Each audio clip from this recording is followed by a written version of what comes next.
안녕하십니까. 김포 현등사의 화강 법통입니다. 자, 오늘은 제가 우리 민간 신앙에서 모셔졌던 여러 신들이 무속에 이제 흡수돼서 만신이라 그러죠. 무속은 만 가지 신을 모신다 해서 만신이라고 부르는데요. 그 의미에 대해서 몇 가지만 말씀드려 보겠습니다. 자, 우리 민간에서 모셔지는 신들은 당산신이라는 게 있었고 성왕신이라는 게 있었습니다. 옛날에 나무에다 천 같은 걸 걸어 놓거나 이제 돌을 싸면서 먼 길 떠날 때 부모님들이 자손의 무사 안전 기한을 발언하면서 돌도 쌓고 천도 걸면서 거기서 기도를 드렸죠. 근데 당산신이라는 게 있고 성왕신이 있는데 그것이 좀 혼용되어 있죠. 그러니까 당산신이라는 것은 마을에서 그 마을을 지키는 수호신이라 그래서 큰 마을들, 지금도 이제 그런 신앙이 남아있는 마을들이 있는 걸로 알고 있는데요. 1년에 한 번 10월달 상달이라 그러죠. 음력으로 10월달에 무사 그 마을에 태평성대를 기원하면서 제를 지내주고 이런 행사들을 했습니다. 물론 뭐 정월 1월달에 하는 데도 있겠죠. 자, 근데 당산이라는 것은 무엇이냐면은 정신을 말하는 겁니다. 정신. 그리고 성왕이라는 것은 무엇이냐면 문화를 말하는 것입니다. 그러니까 당산신이라는 것은 여기 대한민국의 민족의 정체성이라는 게 있습니다. 그리고 그 정체성을 바탕으로 해서 생겨난 문화들이 있습니다. 그러니까 정신은 당산이고 문화는 바로 성왕이다. 그러니까 한 마을에도 그 마을에 정신이 있고 그 정신을 바탕으로 생겨난 문화가 있습니다. 지금도 마을 축제라든지 봄, 가을로, 가을에 이제 그런 걸 많이 하는데, 음악회 같은 것도 많이 하죠. 이런 게 다 그 마을의 정체성을 전하기 위한 하나의 방편이다.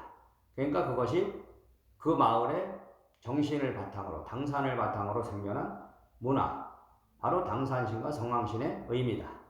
자, 이런 걸 아시고, 그리고 이제 집안을 지키는 신으로 문 밖을 지키는 것은 건립장군이라고 불렀습니다. 건립신이죠. 건립신. 그리고 집 안으로 들어오면 그 집에 터주가 있죠. 터주.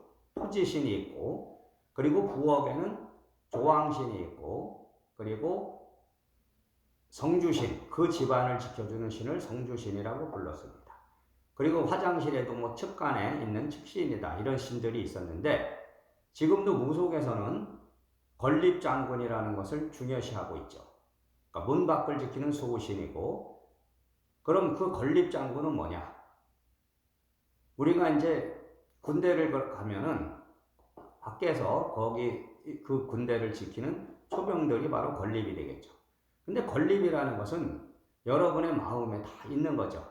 그 집에 도둑이 들고 강도가 들고 그런 것을 바라는 사람은 없을 겁니다.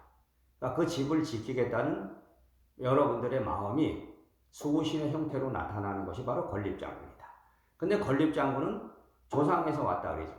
왜냐하면은 여러분의 아버지, 어머니, 여러분의 할아버지, 할머니는 여러분을 항상 걱정할 겁니다. 그렇기 때문에 그 조상들이 여러분의 집안을 지켜주고 강도가 들거나 도둑이 되는 걸 방지하기 위해서 건립장군으로 왔다. 그러니까 그것은 뭐냐면 여러분의 마음에서 그 조상을 인정한다면 그 집안의 수호신으로서 건립이 들어온다. 이렇게 보셔야 되겠죠. 그리고 터주라는 것은 거기에 집이 생겨나기 전부터 있었던 신을 말하는 것이죠. 그래서 터주대감이라고 불렀죠, 옛날엔. 그러니까 터주가 있어야, 터주가 떴다면 어떻게 되냐면은 그 집안에 망조가 들어서 그 집안이 망하는 거죠. 집이 경매를 넘어가거나 뭐 여러 가지 문제가 발생하는 것입니다. 자, 그럼 성주는 어디에 계시냐? 바로 여러분의 안방에 있다. 그것은 뭐냐면 여러분의 조상이 여러분을 지켜주고 그 집을 지켜주기 위해서 성주로 오신다. 이런 의미인데 그 성주가 바로 안방에 있는데 옛날에는 그 안방을 그래서 중요시했고 그 안방에는 큰 며느리, 큰 장손이 거주를 하고 그 집안에 어른이 거주했죠. 만약에 대가족으로 형성되어 있다면 할아버지, 할머니가 거기에 거주했던 겁니다. 자, 그런데 지금은 또 성주의 의미가 많이 퇴색돼서 안방이란 개념이 거의 사라지다 보니까 성주가 떴죠. 그러니까 집안에 싸움이 많고 부부싸움들이 계속 일어나고. 자, 그리고 조왕이라는 것은 뭐냐면 부엌의 신을 말하는 거기 때문에 부엌에서 음식 냄새를 풍기고 이래야 되는데 지금은 외식 문화로 이제 가다 보니까 조왕을 모시는 사람들이 없죠. 조왕을 중요시하지 않는다. 그러니까 부엌을 중요시하지 않는다. 그렇게 되면 어떻게 되냐? 부엌은 바로 어머니의 자리고 부인들이 거기서 음식을 하고 이랬는데 지금 그런 걸 안 하다 보니까 부부싸움이 많아지고 이혼율이 높아지고요. 자, 이런 문제들이 다 발생한다. 결국은 그 신들은 다 여러분들의 마음에 있는 것인데 여러분의 마음이 그 신을 인정하지 않고 있다 보니까 이제 민속에서 모셔지는 그런 신앙들이 거의 사라져가고 있다.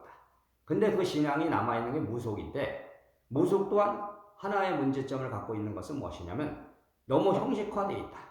그러니까 그 신들을 실체화시키고 거기에 어떤 큰 의미를 두고 형식화시키면서 너무 형식의 제사문화로 변질되어 있다 이거죠. 자, 그러다 보니까 구세문화죠. 구세문화. 그 굿도 좋은 의미의 굿이었는데 지금은 변질된 인간의 욕심을 채우고 돈을 벌기 위한 수단으로 변질됐다. 자, 이것을 아시고 여러분의 마음에서 그 당상과 성왕과 건립과 조왕과 토주와 조왕, 성주는 다 마음에서 일어나는 것이다. 이런 걸 분명히 아시고 여러분의 마음에 참된 자기의 본성을 회복했다는 의지를 가지시기를 바라겠습니다. 자, 오늘도 행복하고 건강하고 좋은 하루가 되십시오. 자, 오늘은 여기까지만 하겠습니다. 감사합니다.